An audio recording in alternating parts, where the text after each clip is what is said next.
ओम श्री परमात्मने नमः। ओम नमो भगवते वासुदेवाय। ओम नमः शिवाय। आषाढ़ मास महात्म्य अध्याय 17 की पावन कथा में हम आज सुन रहे हैं दशरथेश्वर, भरतेश्वर, अर्क स्थल तथा त्रिसंगम तीर्थ आदि का महत्व, देव माता, सरस्वती नदी, महाशमशान तथा संगम में स्नान का महत्व, और इसी के साथ हम जानेंगे श्राद्ध के विषय में कुछ ज्ञातव्य बातें।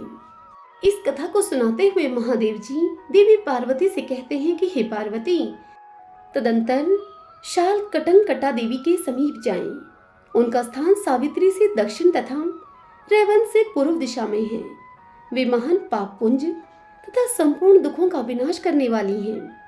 सिद्ध और गंधर्व भी उनकी उपासना करते हैं। वे महाप्रचंड दैत्यों का नाश करने वाली तथा महिषासुर मर्दनी हैं। पुल सत्य पुत्र विशर्वा ने उनकी स्थापना की है। माघ मास की चतुर्दशी को जो उनकी पूजा करता है वह पशु धन से संपन्न, बुद्धिमान, विद्वान, लक्ष्मीवान और पुत्रवान होता है। तदंतर दशरथेश्वर का दर्शन करें। पूर्व काल में सूर्यवंश के भूषण महाराज दशरथ ने प्रभास क्षेत्र में आकर अत्यंत दुष्कर तपस्या की थी। वहां पर एक शिवलिंग की स्थापना करके उन्होंने मुझे संतुष्ट किया और अत्यंत तेजस्वी पुत्र प्राप्त होने के लिए मुझसे प्रार्थना की। तब मैंने उन्हें त्रिलोक्य पूजित पुत्र प्रदान किया, जिनका नाम श्री राम था और जिनका यश तीनों लोकों में फैला हुआ है। और आज भी त्रिभुवन के निवासी देवता, दैत्य, असुर तथा वाल्मीकि आदि महर्षि जिनकी कीर्ति कथा का गान करते हैं, उस शिवलिंग के प्रभाव से राजा दशरथ को महान यश की प्राप्ति हुई। जो कार्तिक मास में कार्तिक की पूर्णिमा को विधि पूर्वक धूप, दीप और पूजा आदि के उपहारों से दशरथेश्वर की पूजा करता है, वह यशस्वी होता है। उससे उत्तर कोण में थोड़ी ही दूर पर भरतेश्वर लिंग है। भूतल में भरत नाम से प्रसिद्ध एक राजा हो गए हैं, जिनके नाम से लोक में इस देश को भारतवर्ष कहते हैं। उन्होंने मेरे विग्रह की स्थापना करके सहस्त्रों वर्षों तक यहाँ दुष्कर तपस्या की, जिससे कि संतुष्ट होकर मैंने उन्हें 8 पुत्र और एक यशस्विनी कन्या प्रदान की। इस प्रकार अभिष्ट मनोरथ पाकर राजा भरत कृत्य करते हुए और भारतवर्ष के 9 विभाग करके उन्होंने अपने पुत्रों और पुत्री को एक एक भाग बांट दिया। वे द्वीप उन पुत्रों के नाम से ही प्रसिद्ध हुए: इंद्रद्वीप, कुशेरु, ताम्रपर्ण, गबस्तिमान, नागद्वीप, सौम्य, गंधर्व तथा वारुणी। ये 8 द्वीप हैं और यह कुमारी नाम से प्रसिद्ध 9वां द्वीप है। इनमें से 8 द्वीप जो उत्तर में स्थित थे, वे समुद्र में डूब गए, ग्राम और देश आदि के सहित सागर में विलीन हो गए।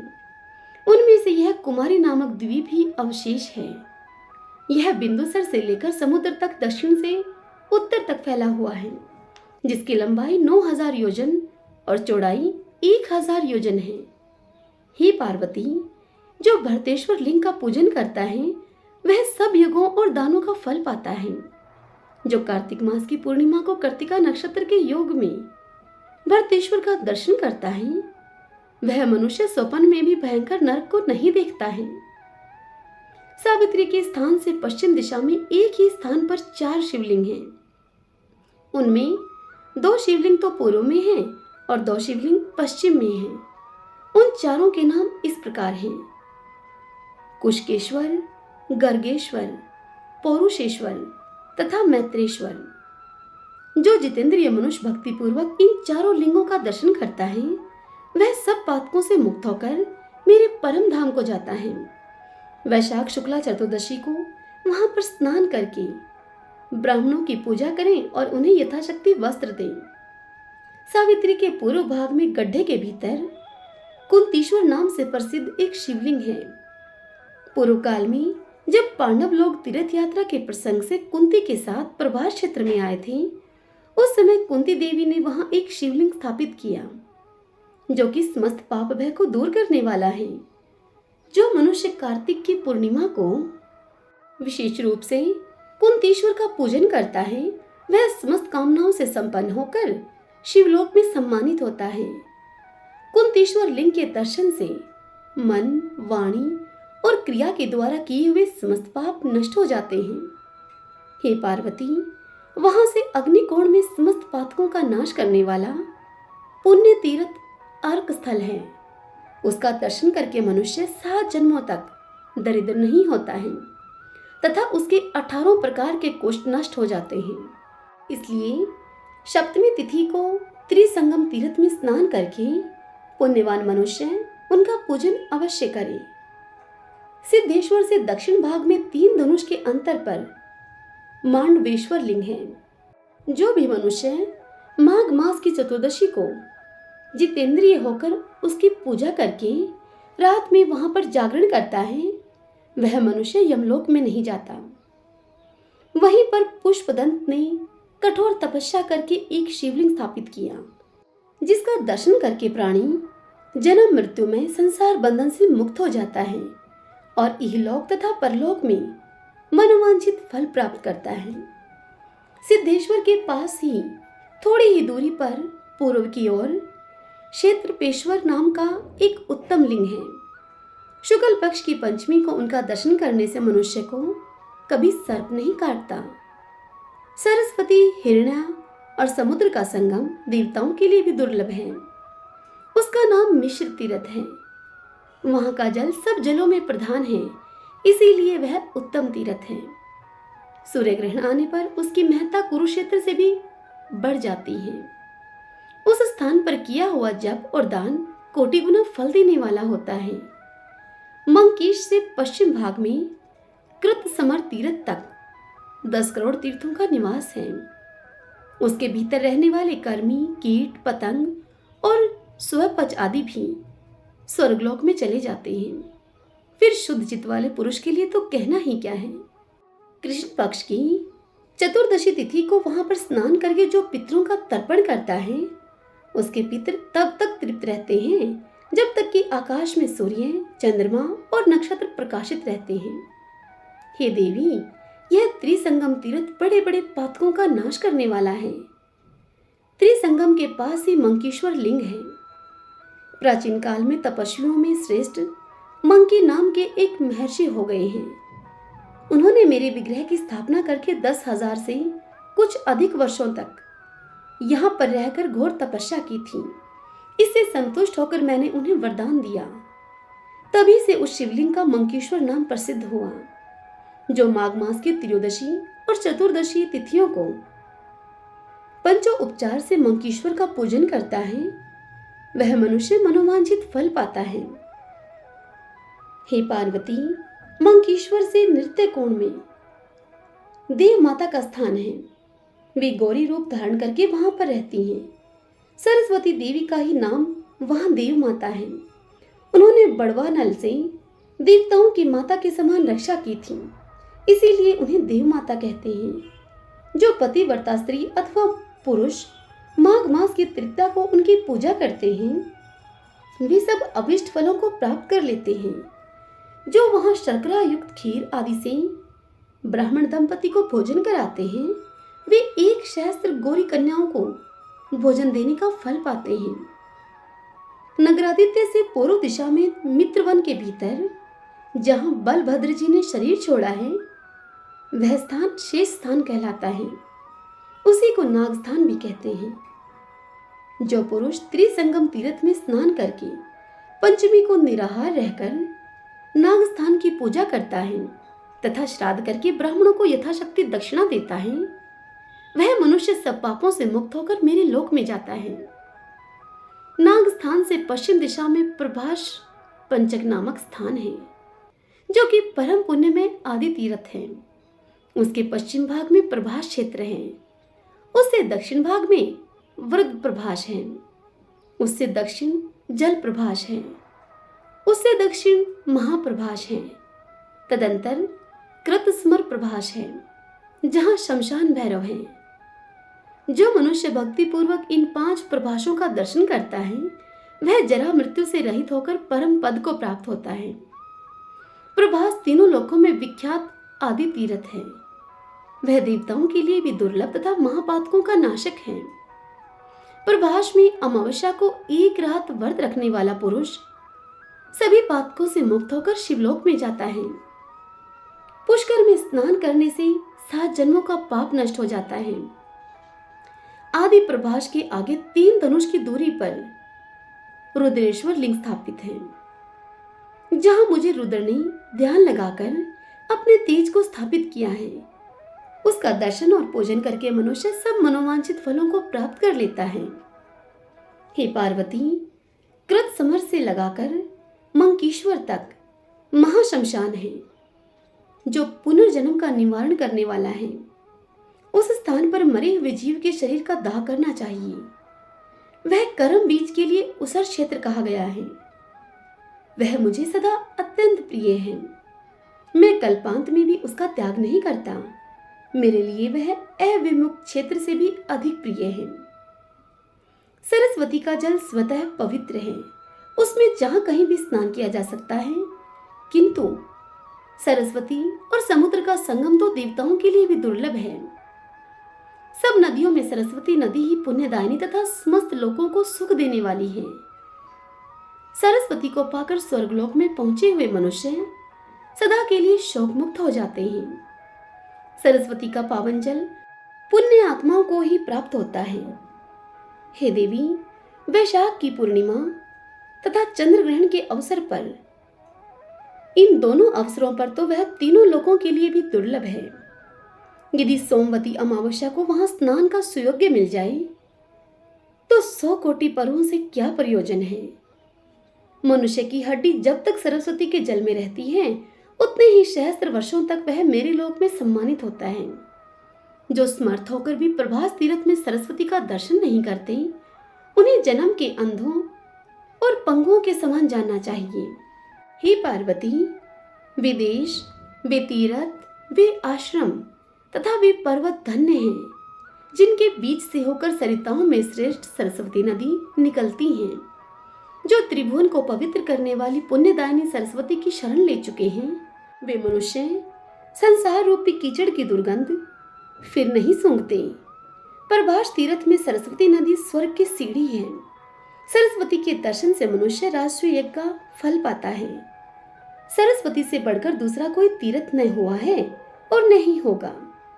जहां सरस्वती का जल समुद्र की लहरों से व्याप्त रहता है, उस संगम में जो मनुष्य स्नान करेंगे, वे प्रत्येक युग में ऐश्वर्यवान होंगे। जिन मनुष्यों का शरीर सरस्वती के जल से अभिषिक्त होता है, वे धन्य हैं, वे मुनि हैं, और उन्हीं का निर्मल यश सर्वत्र फैला हुआ है। हे पार्वती, सवेरे 3 मुहूर्त तक प्रातःकाल, फिर 3 मुहूर्त संगम काल, फिर 3 मुहूर्त मध्याह्न काल और उसके बाद 3 मुहूर्त अपराह्न काल होता है। तदंतर 3 मुहूर्त तक सायं काल होता है। उसमें श्राद्ध नहीं करना चाहिए। कुश के अग्रभाग को दैव और मूल सहित अग्रभाग यानी कि द्विभुग्न कुश, इसको पैतृक कहा गया है। उसमें अवलंबित कुशों को कुतुक माना गया है। श्राद्ध काल में शरीर, द्रव्य, स्त्री, भूमि, मन, मंत्र तथा ब्राह्मण, इन 7 वस्तुओं की शुद्धि पर विशेष ध्यान देना चाहिए। श्राद्ध में 3 वस्तुएं पवित्र मानी गई हैं: दोहित्र, कुतप काल और तिल। 3 बातें प्रशंसा के योग्य कही गई हैं: शुद्धि, अक्रोध तथा अत्वरा यानी कि उतावलेपन का अभाव। 7 प्रकार का धन शुद्ध माना गया है: श्रुत, शौर्य, तप, शिष्य आदि, कन्या, कुल परंपरा तथा न्याय वृत्ति से जो प्राप्त हुआ हो। इनकी प्राप्ति के उपाय भी 7 प्रकार के हैं। कृषि और वाणिज्य से प्राप्त धन कुत्सित है। शिल्पानुवृत्ति से मिले हुए धन को शुक्ल यानी कि उत्तम कहा गया है। किए हुए उपकार के बदले में प्राप्त किया हुआ धन शबल यानी कि मध्यम श्रेणी का बताया गया है। सूद, साहस और छल कपट से कमाए हुए धन को कृष्ण यानी कि अधम कहते हैं। अन्याय और उपार्जित धन से जो श्राद्ध किया जाता है, उसे चांडाल आदि योनियों में पड़े हुए लोगों की ही तृप्ति होती है। मनुष्य धरती पर जो अन्न बिखेरते हैं उससे पिशाच योनि में पड़े हुए पितरों की तृप्ति होती है। स्नान के वस्त्र से धरती पर जो जल गिरता है उससे नीच योनियों में पड़े हुए पूर्वजों की तृप्ति होती है। धरती पर जो सुगंधित जल की बूंदें पड़ती हैं उससे देव योनि में आए हुए पितरों की तृप्ति होती है। पिंड उठाने पर जो अन्न के दाने पृथ्वी पर गिरते हैं उनसे समार्जन का जल पीने वाले विकिर नाम के पितर तृप्ति लाभ करते हैं। श्राद्ध भोजन करके ब्राह्मण लोग जो आचमन और कुल्ला करते हैं उससे पशु योनि के पितर तृप्त होते हैं। श्राद्ध में जो उत्तम माने गए हैं ऐसे ब्राह्मणों का वर्णन करता हूँ, सुनो। विशिष्ट, श्रोत्रिय, योगी, वेदवेता, नचिकेत संज्ञक, त्रिविध अग्नियों का सेवन करने वाला अथवा अयम वाव यह पवते इत्यादि 3 अनुवाकों का अध्ययन और अनुष्ठान करने वाला, मधुवाता ऋतायते इत्यादि 3 ऋचाओं का जप करने वाला, ब्रह्मा मेतु माम इत्यादि 3 अनुवाकों का अध्ययन और तत्संबंधी व्रत करने वाला, पुत्री का पुत्र, जमाता और भांजा, पंच अग्नि कर्म में तत्पर, तपोनिष्ठ, मामा, पिता माता का भक्त, शिष्य, संबंधी, बंधु बांधव, वेदार्थ का ज्ञाता और वक्ता, ब्रह्मचारी, 6 हस्त्रों का दान करने वाला तथा 100 वर्ष की आयु वाला पुरुष, ऐसे ब्राह्मण पंक्ति पावन जानने चाहिए। अपना भांजा तथा भाई बंधु मूर्ख भी हों तो भी श्राद्ध में उनका त्याग न करें। देव कर्म में ब्राह्मण की परीक्षा न करें, किंतु श्राद्ध कर्म में यत्नपूर्वक ब्राह्मण की परीक्षा करें। जो चोर, पतित, नपुंसक और नास्तिक वृत्ति के ब्राह्मण हैं उन्हें मनु जी ने यज्ञ और श्राद्ध में सम्मिलित करने का निषेध किया है। जो जटाधारी, वेद अध्ययन रहित, दुर्बल, धूर्त तथा शूद्रों के पुरोहित हों उनका श्राद्ध कर्म में पूजन न करें। वैद, वेतन लेकर देव पूजा करने वाले, मांस विक्रेता तथा वाणिज्य से जीविका चलाने वाले ब्राह्मण भी यज्ञ और श्राद्ध में त्याज्य हैं। जो गवार, राज सेवक, बुरे नखों वाला, काले दांतों वाला, गुरु के प्रतिकूल आचरण करने वाला, अग्निहोत्र का त्यागी, सूदखोर, राज्य क्षमा का रोगी, पशुपालन की वृत्ति से जीने वाला, परिवीता यानी कि बड़े भाई से पहले ही विवाह करने वाला, नराकर्ती यानी कि किसी अंग से हीन होना, ब्राह्मण द्वेषी, परिवीति से अभिप्राय है परिवीता का बड़ा भाई, कुशिलव यानी कि नाचने गाने वाला, अपकीर्णी यानी कि धर्मभ्रष्ट, दुशील, शूद्र जातीय स्त्री से संबंध रखने वाला, उड्री का बेटा, जुआरी, शराबी, कोढ़ी, कलंकित, पाखंडी, रस बेचने वाला, धनुष बाण बनाने वाला, बड़ी बहन के अविवाहित रहते हुए उसकी छोटी बहन से विवाह करने वाला, मित्रद्रोही, पुत्र से शिक्षा लेने वाला, मिर्गी का रोगी, घेघे वाला, श्वेत कुष्ठी, चुगलखोर, उन्मादी, अंधा तथा वेद की निंदा करने वाला, ये सभी ब्राह्मण श्राद्ध में त्याग देने योग्य हैं। जल के प्रवाह को छिन्न भिन्न करने वाला अथवा उसे रोकने वाला, दूत कर्म करने वाला, वृक्षारोपण की वृत्ति से जीने वाला, कुत्ते से शिकार खेलने वाला, बाज पक्षी से जीविका चलाने वाला, कुमारी कन्या को कलंकित करने वाला, हिंसक, शुद्ध वृत्ति से जीने वाला, आचारहीन, बहुत बड़े जन समुदाय की पुरोहिती करने वाला, प्रतिदिन भीख मांगने वाला तथा मुर्दा ढोने वाला, ऐसे ब्राह्मण यत्न पूर्वक त्याज्य हैं। जिनका आचरण निंदित हो वे अधम द्विश्रेष्ठ ब्राह्मणों की पंक्ति में बैठने के अधिकारी नहीं हैं।